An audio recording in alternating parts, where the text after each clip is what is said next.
Why dip it up when you can dive right in? Why let things simmer when you can cook up a storm? Why live life in half measures when you can live it to the brim?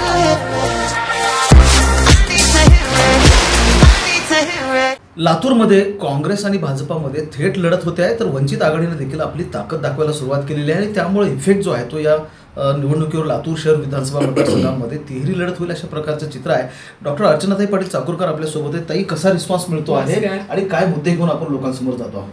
मुद्दा हा विकासाचा आहे आणि लातूरचा जो जनतेमध्ये आक्रोश आहे, त्यांना एक असं वाटायला लागले की ताई आपलं ऐकून घेत आहेत आणि ताईंचा आश्वासक चेहरा, त्याचा रिस्पॉन्स अभूतपूर्व आहे. आपण जर लक्षात घेतलं तर काँग्रेसनं गेल्या अनेक वर्षांपासून 15-20 वर्षांपासून इथं त्यांची सत्ता राहिलेली आहे, तर आता लोकांसमोर जाताना आपण काय विकासाचे मुद्दे नाविन्यानं आपण ठेवत आहोत? मला नवीन करण्याची गरज नाही. लोकांच्या डिमांड्स इतक्या आहेत आणि त्या कुठल्याच मागण्या पूर्ण झालेल्या नाही आहेत आणि त्याला फक्त मला जाऊन त्याला चालना द्यायची, एवढंच काम आहे. आपण जर चाकूरकर साहेबांचं जर पाहिलं तर शिवराज पाटील चाकूरकर साहेब आता काँग्रेसमध्ये आहेत की भाजपसोबत आहेत? तुम्हाला म्हणजे कसा आशीर्वाद मिळतो त्यांचा? सोबत येत आहेत का प्रचारात वगैरे?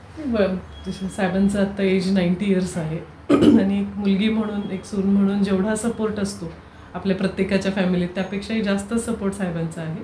आणि प्रचारात येण्याचा विषय नाही, कारण त्यांच्या एजमुळं ते बाहेर फिरणं थोडंसं रिस्ट्रिक्टेड आहे.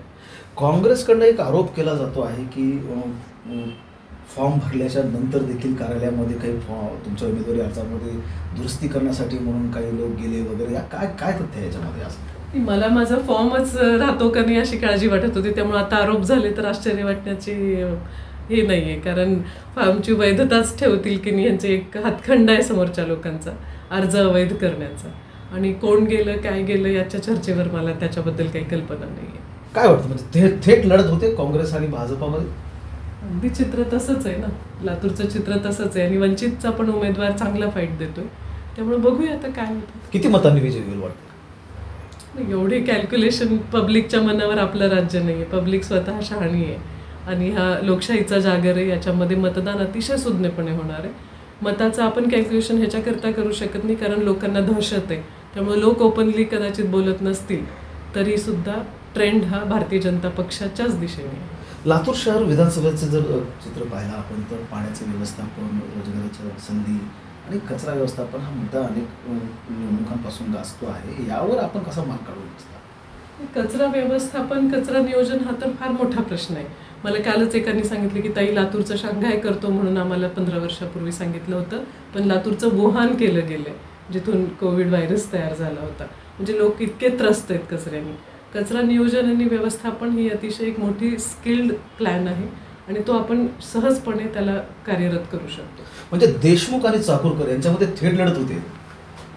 महायुती आणि महाविकास आघाडीची ही लढत आहे आणि त्याच्यामध्ये एक देशमुख परिवारातला उमेदवार आहे, एक चाकूरकर परिवारातला उमेदवार आहे. दोन तुल्यबळ उमेदवारांची ही लढत आहे.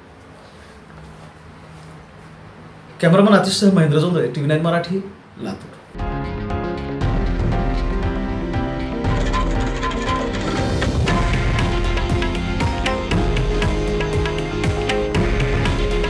हे आहे देशातील नंबर 1 न्यूज नेटवर्क आणि आपण पाहत आहात TV9 मराठी.